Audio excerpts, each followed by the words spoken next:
Mabuhay! Good morning! My name is Joella Ramos. I am Baby Jean Samalinog. And we're here at Maasin Litik River, located in Barangay Maasin, Pilar, Surigao del Norte, to do an interview about multicultural diversity with both foreign and local participants. So good afternoon, sir. Mabuhay. First of all, what is your name and what is your duties and responsibilities here in Maasin River?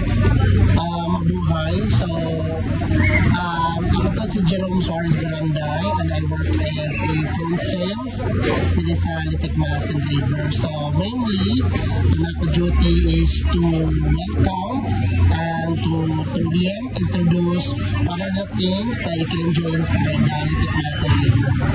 Okay, sir. So, our next question is, ganahan ba ka nga daghang lahi na kultura di sa atong isla o gano'n na? Yes na yes, ito dyan si Jackay. If hamok culture and foreign tourists, isa daw sila makamagnet sa ating kalamian o makatabang dyan sila. At the same time, if they tourists, ma-diverse ta.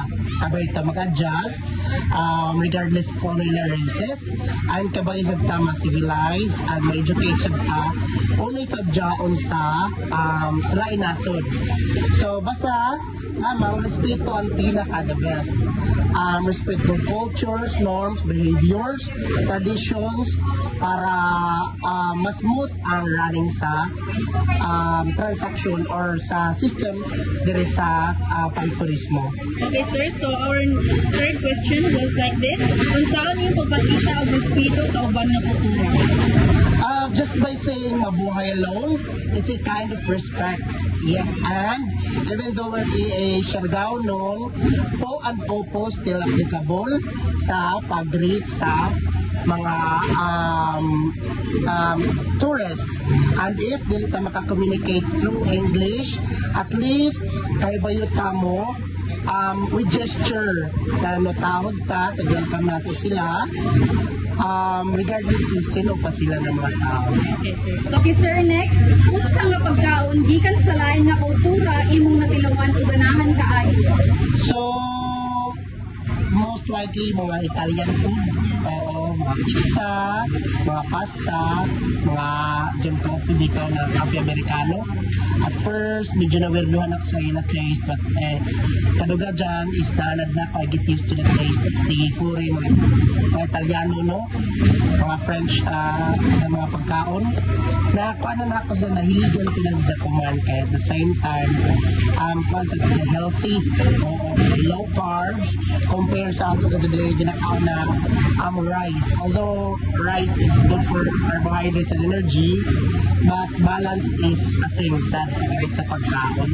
So though pizza and one is carbohydrates as well, but it's a good kibali na substitution sa rice alone. Diba? Kaya damok na sugar and rice. Okay, thank you, sir. Last question. Unsa imong nabantayan nga kalahian sa kultura sa mga lokal o sa mga turista? Dako ang kalainan na kultura kay diyan na kanda dyan yung isipon sa ilang lugar, dyan snow, dyan sa atis, dyan different kinds of landscapes, di ba? So, ang nila pamaagi is lahi.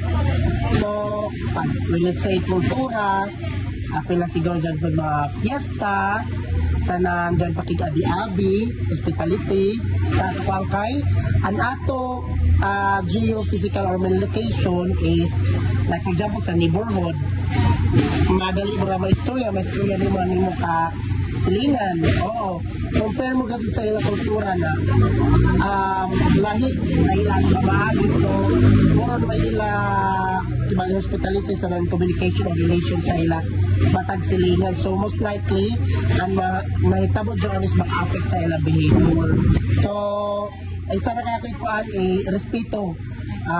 Depende kung taga-diin sila or ano yung kultura dito or ano sa ato kultura dito. So, amo na dyan malaon dito. Karadyo, sir, sa imo pa-unlock sa aming interview, and ako karadyo ilinatabang para sa Salamat, sir. Salamat sa karadyo sa pagsalig. So, anytime, basta about tourism, especially sa Litik Maasin River, pwede ka mo makari kung mga tanaw o dyan yung mga kinahanglanon, mag-inquire, reach out, personally or through online. Not a problem. Thank you, sir. Thank you. Mabuhay.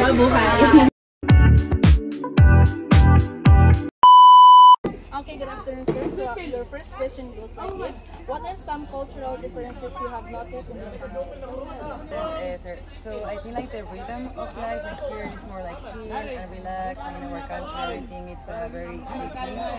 A lot of indoors and activities like here all the time. We are like outdoors in nature. So yeah. Okay, so your next question is, can you share an experience where cultural diversity was important to you? Diversity. There's like a lot of diversity and inclusion, like with the pride and everything. I think it's important to understand that we are all human, so basically people might be different, but in the end we are like the same on the inside. So I think it is important to always like understand it, and if you are traveling or being a tourist, you need to respect the ways of the people that are from there. The same if they come to Spain, where we are from. So Thank you so And much. your name, ma'am? Thank you. Your name? Paula? And my name is Pepe. Okay, Ramos. Ramos. Thank you so much. Thank you. Thank you to you. Enjoy your Thank you. It's a wrap! Once again, my name is Joella Ramos. Baby Jean Sumalino. Thank you for joining us today. See you next time!